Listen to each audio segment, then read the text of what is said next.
आज हम आपको एक हमारे सब्सक्राइबर के साथ घटी सच्ची घटना के बारे में बताने जा रहे हैं। यह कहानी मिर्जापुर के जंगल की है। यह घटना जिसके साथ घटी उसका नाम है रमेश। हम ये घटना उसी के जुबान से सुनेंगे। यह घटना कई साल पहले की है, लेकिन आज भी जब मैं इस घटना को याद करता हूँ तो मेरी रूह कांप जाती है। मैं और मेरा दोस्त संजय मेरे गांव से 20-30 किलोमीटर दूर एक शादी में गए थे। शादी रात तक चली। जब हम लौटे तो करीब रात के 1 बज चुके थे। उस समय गांव के रास्ते बिल्कुल सुनसान होते थे और हमें मिर्जापुर के जंगल से होकर गुजरना था। रात की ठंडी हवा और चारों ओर फैला सन्नाटा माहौल को और भी डरावना बना रहा था। हम तीनों एक ही बाइक पर थे।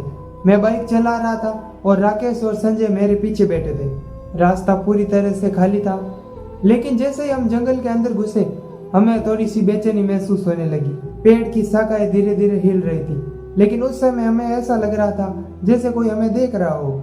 इसलिए हमने बाइक की स्पीड बढ़ा दी, लेकिन अचानक बिना किसी कारण के हमारी बाइक बंद हो गई। मैंने तुरंत बाइक स्टार्ट करने की कोशिश की, लेकिन वह चालू नहीं हुई।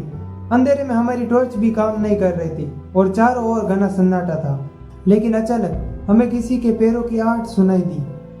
पहले तो हमें लगा कि ये हमारी खुद की आवाज़ है, लेकिन आवाज़ें तेज होती गई।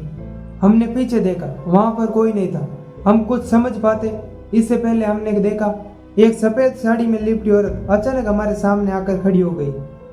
वह इतनी पास थी कि उसकी सांस से महसूस की जा सकती थी, लेकिन उसकी आंखें काली और अंधकार में थी, जैसे उनमें कोई जीवन ही ना हो।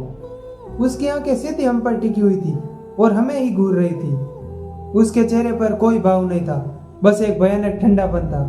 मेरी सांस अटक गई और दिल तेजी से धड़कने लगा। राकेश और संजय का चेहरा भी सफेद पड़ चुका था। हमें ऐसा लगा कि जैसे हमारे शरीर ने काम करना ही बंद कर दिया।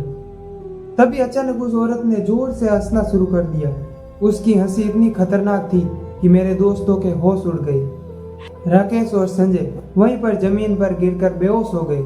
उसकी हंसी मानो सीधे मेरे आत्मा को चीर रही थी। मेरे पास एक ही रास्ता था और वो रास्ता था भागना। मैंने पूरी ताकत से अपनी बाइक स्टार्ट की और किसी चमत्कार से वह बाइक स्टार्ट हो गई। मेरे हाथ कांप रहे थे, लेकिन मैंने किसी तरह अपने दोस्तों को बाइक पर लादा और वहां से निकल गया। जैसे ही मैं बाइक दौड़ा रहा था, मुझे ऐसा लगा कि वह औरत हमारे पीछे दौड़ रही हो। उसकी हंसी की आवाज़ अब भी मेरे कानों में गूंज रही थी। मैंने मुड़कर नहीं देखा, बस बाइक की स्पीड बढ़ाता रहा। हमें बचने की कोई उम्मीद नहीं थी, लेकिन जैसे हम जंगल के बाहर निकले सब कुछ शांत हो चुका था। हंसी की आवाज़ें बंद हो गई और चारों ओर अजीब सन्नाटा छा गया। हम किसी तरह घर पहुंचे, लेकिन उस रात के बाद राकेश और संजय की तबीयत खराब हो गई। कुछ दिन बाद सब नॉर्मल हो गया, लेकिन वह घटना याद कर आज भी मैं कांप उठता हूँ। दोस्तों, आपको क्या लगता है इस कहानी में कितनी सच्चाई है? अगर आपको ये कहानी पसंद आई हो तो प्लीज़ चैनल को सब्सक्राइब करना।